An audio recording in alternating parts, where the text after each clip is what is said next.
ท่านผู้ชมที่เคารพในมื้อนี้8 เมษายน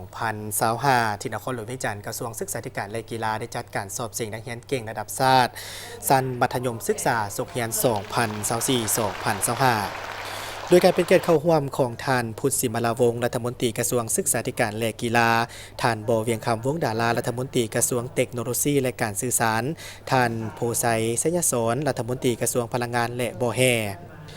สำหรับการสอบเสียงนักเรียนเก่งระดับชาติชั้นมัธยมศึกษาเป็นกิจกรรมบริมสิทธิ์ที่มีความหมายความสำคัญและได้มีการจัดตั้งปฏิบัติทุกสุขเรียนโดยมีจุดประสงค์เพื่อเป็นการวัดแทกและประเมินผลสำเร็จทางด้านการสอนของครูและผลการเรียนของนักเรียนเพื่อเป็นการสร้างโอกาสให้แก่นักเรียนได้แสดงออกความรู้ความสามารถพรสวรรค์และหัวคิดประดิษฐ์สร้างของตนเอง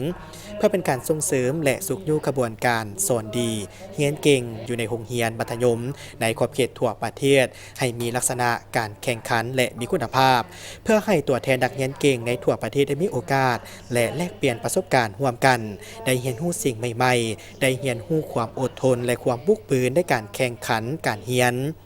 เพื่อให้นักเรียนได้รับรู้สิ่งจูงใจได้รับการย่องย่อและให้นักเรียนได้มีการสอบเสียงได้รับไสชนะอันดับ1อันดับ2อันดับ3ของแต่ละวิชาที่ได้รับทุนการศึกษาเพื่อไปเรียนต่อระดับวิชาชีพที่ตนเองมักและทั้งเป็นการคัดเลือกและส่งเสริมให้นักเรียนเก่งที่มีพรสวรรค์ในแต่ละวิชาที่เป็นตัวแทนระดับชาติเข้าร่วมการแข่งขันในระดับภาคพื้นและสากลทั้งเป็นการสร้างโอกาสให้แก่ผู้นำพาและนักสอบเสียงจากทั่วประเทศได้แลกเปลี่ยนและถอดบทเรียนร่วมกันอีกด้วยสำหรับสุขเรียน 2024-2025 นี้ไม่ได้มีการคัดเลือกเอานักเรียนเก่งจากโรงเรียนมัธยมศึกษาผู้ที่สอบเสียงในอันดับที่1และที่2ของระดับแขวงเข้าร่วมสอบเสียงระดับชาติในครั้งนี้มีจำนวนทั้งหมด288คนในนั้นมีชั้นมัธยมตอนต้นม .4 จำนวน144คนและมัธยมตอนปลายชั้นม .7 จำนวน144คนเช่นเดียวกันโดยได้มีการสอบเสียง4วิชาคือมีวิชาคณิตศาสตร์ภาษาลาววรรณคดีฟิสิกส์ศาสตร์และเคมีศาสตร์นอกจากนี้ยังได้จัดมีการแข่งขันถามตอบวิทยาศาสตร์เป็นเวลา1วันและยังได้นำพาตัวแทนนักเรียนเก่งไปทัศนศึกษาที่หอพิพิธภัณฑ์ประวัติศาสตร์และวิทยาลัยเทคนิคการรถไฟอีกด้วยในโอกาสเดียวกันนี้ท่านพุทธศิมลาวงศ์ก็ได้เน้นหนักให้คณะกรรมการอนุกรรมการทุกฝ่ายต้องยกสูงในการปฏิบัติหน้าที่ด้วยความรับผิดชอบสูงยุติธรรมโปร่งใสและสามารถตรวจสอบได้